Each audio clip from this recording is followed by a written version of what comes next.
Hello, welcome to Michelle Sews Again. I'm Michelle. It's Friday, so you know what that means. It's another hashtag Friday Sews. If you're interested to hear what I've been sewing, what I have coming up, and a little bit about life, then please stay tuned.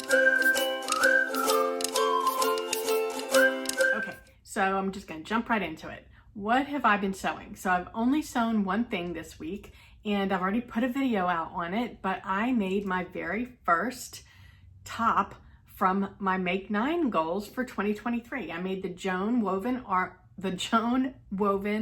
top from Style Arc in a couple of different ice dye fabrics that I had on hand in my stash that I ice dyed. And I will put a link in the cards up here to the video where I talk about that top. And I love it. I've already worn it a couple of times. So I do think that I will make it again. I need to make a couple of adjustments to it, which I talk about in that video. So if you're curious about the Joan, then go check that out.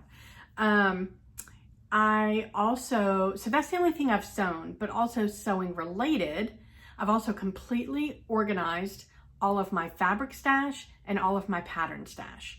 So if you caught my 2023 goals video, which I will link here in case you missed it, I talk about the fact that one of my goals is to whittle away on my fabric stash. So my original goal was to get through 50% of my stash. But once I went through and organized it and made sure that everything was in Trello, if you've been following me, then you know I keep track of all my fabric and my patterns in an app called Trello. It's a free app. There are paid levels, but you can do what you need to do in the free version. That's what I use. And I haven't been super good about maintaining it. It did take a couple hours to get everything in there to start with. Theoretically, it should be easy to maintain as you add things, like you just have to add them one at a time. I haven't been good about that. Hopefully now that I've got it 100% up to date for both my fabric and my patterns, I will keep that top of mind. That is one of my goals this year, is to keep my Trello account maintained. Okay, so with that aside, I talk about why I needed to edit that fabric goal in this video here, so go and check that one out if you missed it. I just have way too much to get through 50% this year. It's just not a realistic goal. So I did edit that goal, but it feels very satisfying to have all the numbers. Like, I am I'm not a goal-oriented person. So the fact that I created goals isn't because I need the goals in order to get things done. I just like to have some things on my radar, because I am I'm a mood sewist. I sew when I feel like it. I sew what I feel like when I feel like. But I do like to have targets of things so that in those moments where I'm not really feeling anything, I have, you know what, I'm not really feeling like sewing right now. Is there something that I had on my list that I want to accomplish? So it's kind of almost like a backup plan, if that makes sense. So I've got my fabric goal and I know how much I need to get through, and it's all completely organized. My wovens are organized. My knits are down here under the table. One of the reasons that I have a goal of getting through my fabric is because I don't like clutter. So I had gotten to a point where all my fabric didn't fit in my cubbies anymore. I don't like the fact that I have to have my wovens separate, or my knits in a bin under my table. I want all of my fabric to fit in the bins, and I don't want to have to find another space to organize my fabric. I want it to all fit in there. Once I grow out of that, that's when I should stop buying fabric. I'm not real good at depriving myself, obviously. So that's why I need to focus on getting through some of that, just so that I can get it all back down into the cubbies. As I went through today and made sure that all of my patterns were in Trello, I went through my email account. I made sure that I have everything downloaded. So everything's on my computer. I've got all my PDFs. I don't have very many Big Four patterns. In fact, if you see up there, that wicker basket, all of my Big Four patterns fit in there. Those other 3 bins, those 3 boxes, are printed patterns that I have either rough cut or have made, and those are in like manila folders. And then the rest of my patterns are in, let's see, in that basket there. Those are all tops and jackets. And then against the window over here are dresses, pants, overalls. And what I did was I went through, I made sure all those were in Trello, which I had done earlier last year. So I was kind of duplicating my efforts. What I ended up doing this time was I put a T with a circle on all of my printed patterns so that I know I've already checked those. Those are in Trello. I don't have to check them again. That way I know that they're in there. Going forward, I just need to be very good about putting them in Trello as I download them. So when there are 5 labels that I put on every pattern when I put them in Trello.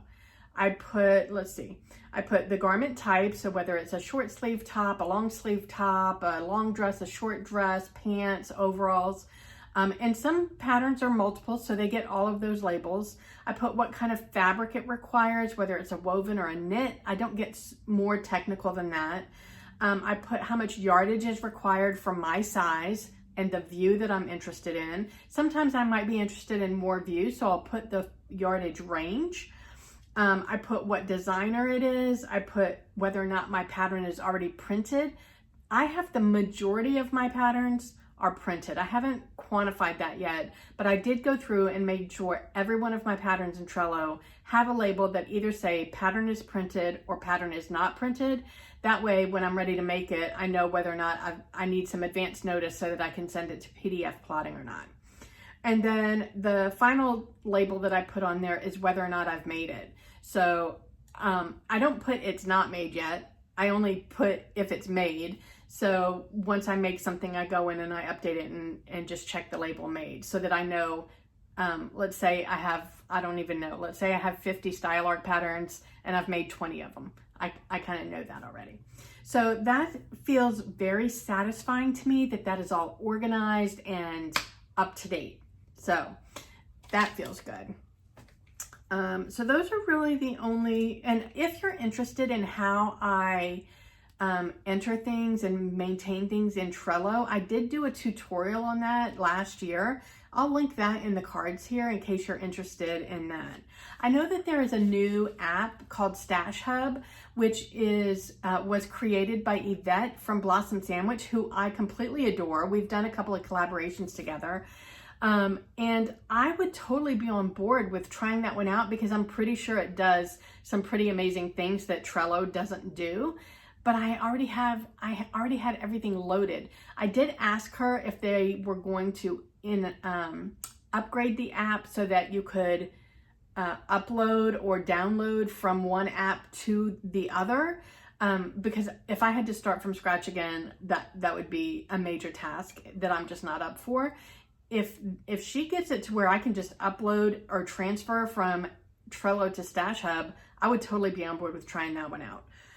Because I think some of the things that I have to do manually, like when I added up how much yardage I had to go through and do that manually just based off the labels that I put in my fabric stash. So yeah, I'd rather the app do that for me.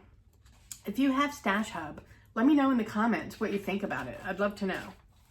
All right, so then what's up next? So in last week's Friday Sews, I gave you a choice. I wanted to do a viewer's choice for what my next Make 9 option was going to be. So I'm definitely making all of my Make 9s. I am excited about them. That list is going to get done this year.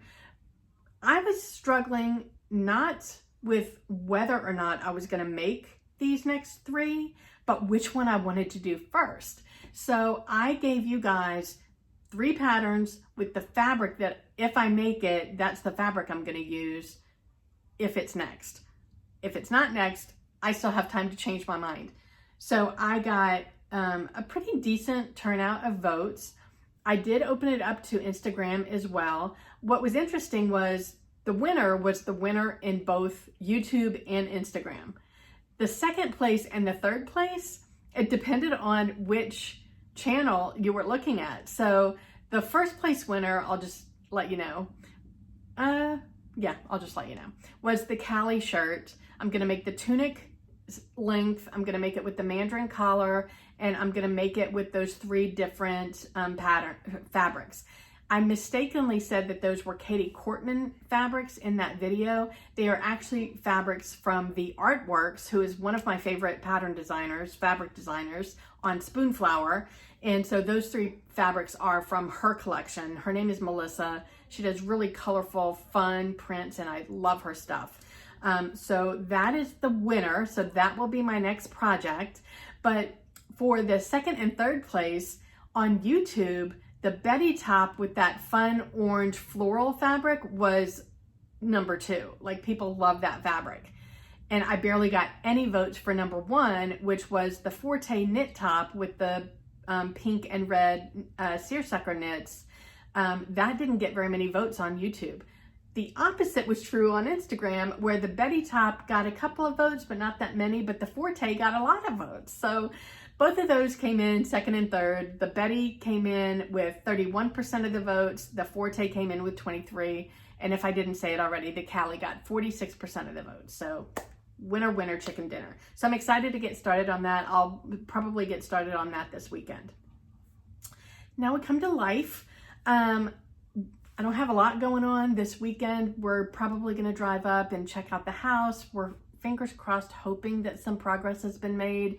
The next step is supposed to be the stucco and paint going on the outside. So we're hoping to see some activity there.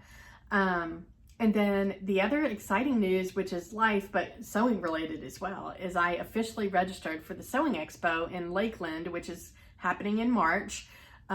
You know, some of the girls are going. I'm not going to talk about all that just yet. We're going to finalize like when we're all going to be there and all that stuff. I did book an Airbnb, so we're all there different number of nights. So we'll be in and out. I'll be there from Tuesday through Saturday. So yeah, we'll talk about, I'll talk about in a separate video what classes I have registered for, and, you know, when we might have breaks, because we might, you know, want to have like a time where we're available to meet people. If anybody's going to be there, I'd love to know, are you going to go to the Sewing Expo? Let me know in the comments. I'd love to hear. And that's really all I have going on. So wherever you are, I hope the weather's amazing. I hope you're able to get some sewing in, and I will talk to you next time. Bye.